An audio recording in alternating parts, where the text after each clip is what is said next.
echo of his call. மத்தேயு 5ஆம் அதிகாரத்தில் நாம் படிக்கும்போது முதல் வசனத்தில் ஆண்டவராக இயேசு கிறிஸ்துவோடு கூட திரளான ஜனங்கள் இருந்தால் என்று பார்க்கிறோம். మత్తయి సువార్త 5వ అధికారం 1వ వచనంలో చూసినప్పుడు ప్రభువైన యేసుక్రీస్తుతో చాలా మంది జనులు కూర్చున్నారని మనం చూస్తున్నాం. அவர்களே பலதரப்பட்ட மக்கள் இருந்தார்கள் என்று பார்க்கிறோம். అందులో ఎంతో మంది విధమైన మనుషులు ఉన్నారు. வியாதிப்பட்டவர்கள், ఎంతో మంది రోగులు ఉన్నారు. பொருளாதார சீர்குலைவுகளில் சிக்கினவர்கள், ఆర్థిక సమస్యల్లో చిక్కుకున్న వాళ్ళు, துயரப்பட்டவர்கள், ఎంతో దుఃఖంతో ఉన్న వాళ్ళు, இப்படியாக பலதரப்பட்ட மக்கள் பின் சென்றார்கள்.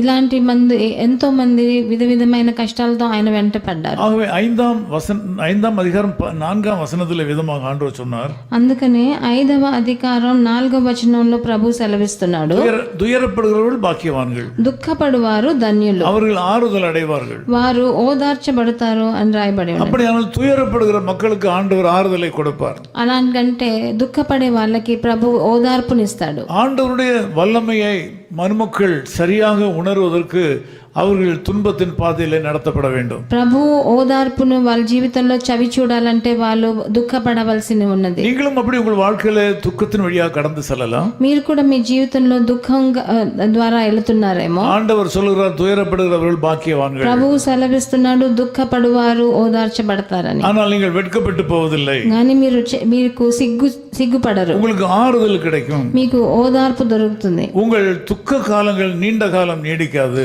మీ దుఃఖపడే రోజులు చాలా రోజులు సాగవు. இன்றைய உங்கள் துக்கம் சந்தோஷமாக மாறும். ఈ రోజు మీరు పడే దుఃఖం సంతోషంగా మారుతుంది. நீங்கள் ஆண்டவராகிய இயேசு கிறிஸ்து மேல் நம்பிக்கை உள்ளவர்களாக இருக்க வேண்டும். మీరు ప్రభువైన యేసుక్రీస్తు మీద నమ్మకం ఉన్న వాళ్ళుగా మారాలి. அப்படியானால் பரலோகத்திலிருந்து உங்களுக்கு ஒத்தாசை வரும். అలా చేసినప్పుడు పరలోకం నుంచి మీకు సహాయత దొరుకుతుంది. உங்கள் துயரத்திற்கு முடிவு உண்டு என்கிற ஒரு நற்செய்தியை ஆண்டவர் உங்களுக்கு இன்றைக்கு சொல்லுகிறார். మీ దుఃఖ రోజులకి ఒక మంచి ముగింపు ఉందని ప్రభు ఒక మంచి సువార్తనిస్తున్నాడు. நீண்ட கால என்னுடைய துன்பங்கள் என்றைக்கு மாறும் என்று நீங்கள் கேட்டுக்கொண்டிருக்கிறீர்கள். నాకు ఎన్ని సంవత్సరాలు నేను ఇలా దుఃఖపడుతూ ఉంటానని మీరు అడుగుతున్నారు. இன்னைக்கு ஆண்டவர் இயேசுவே தம்முடைய சொந்த வாயினாலே சொல்லுகிறார். ఈ రోజు ప్రభు యేసుక్రీస్తు తన నోటి వెంబడి చెప్తున్నాడు, உங்களைப் போல துயரப்படுகிற மக்கள் பாக்கியவான்கள், మీలాగా దుఃఖపడువారు భాగ్యవంతులని. அவர்களுக்கு நிச்சயமாக ஆறுதல் கிடைக்கும்.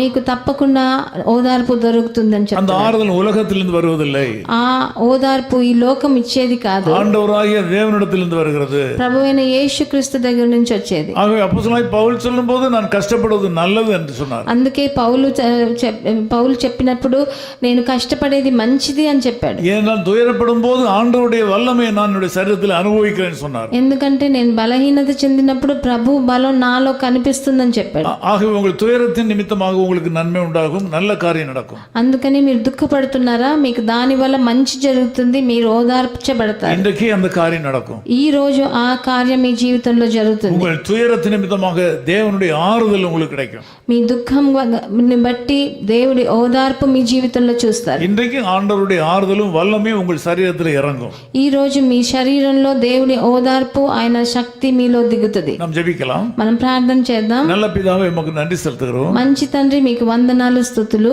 ஆறுதலற்ற இருக்கிற இந்த மக்களை நீர் ஆறுதல் படுத்துவீராக. ఓదార్పు లేకుండా కష్టపడే ఈ జనులను మీరు ఓదార్చండి. துயரத்திலும் வாழ்கிற இந்த மக்களை நீர் ஆறுதல் படுத்துவீராக. దుఃఖపడే మన జనులని మీరు ఓదార్చండి. வேதனையில் இருக்கிற இந்த மக்களை நீ ஆறுதல் படுத்துவீராக. ఎంతో వేదనలో ఉన్న జనులని మీరు ఓదార్చండి. வியாதியில் இருக்கிற இந்த மக்களை நீ தொடுவீராக. అనారోగ్యంలో ఉన్న వాళ్ళని మీరు ముట్టి స్వస్థపరచండి. குடும்ப கஷ்டத்தினால மனம் கசந்து போயிருக்கிற இந்த மக்களை நீ தேற்றுவீராக. కుటుంబ కష్టంలో కష్టపడే వాళ్ళు ఎంతో చేదు జీవితాన్ని మార్చిపోయేయండి. ஏராளமான நன்மைகளை செய்தும் நன்றி கெட்டு போன மக்களாலே மனம் கசந்து நிற்கிற இந்த மக்களை நீ தொட்டு ஆசீர்வதிப்பீராக. ఎంతో మంచి చేసి కూడా వాళ్ళు కృతజ్ఞత లేని జనులను చూసి దుఃఖపడుతున్నారు, వాళ్ళను ఓదార్చండి. பல முயற்சிகளை பண்ணினும் ஊழியத்திலே முன்னேற்றம் இல்லாதனாலே வேதனையோடு கூட தோல்வியோடு கூட நிற்கிற தம்முடைய ஊழியக்காரர்களை நினைப்பீராக.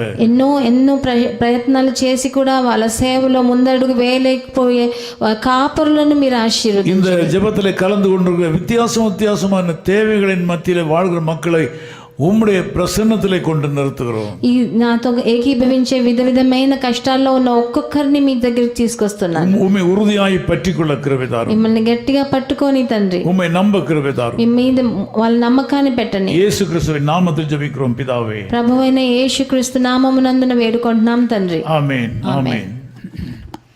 நான் நிற்கும் பூமி நிலை குலைந்து அழிந்தாலும்,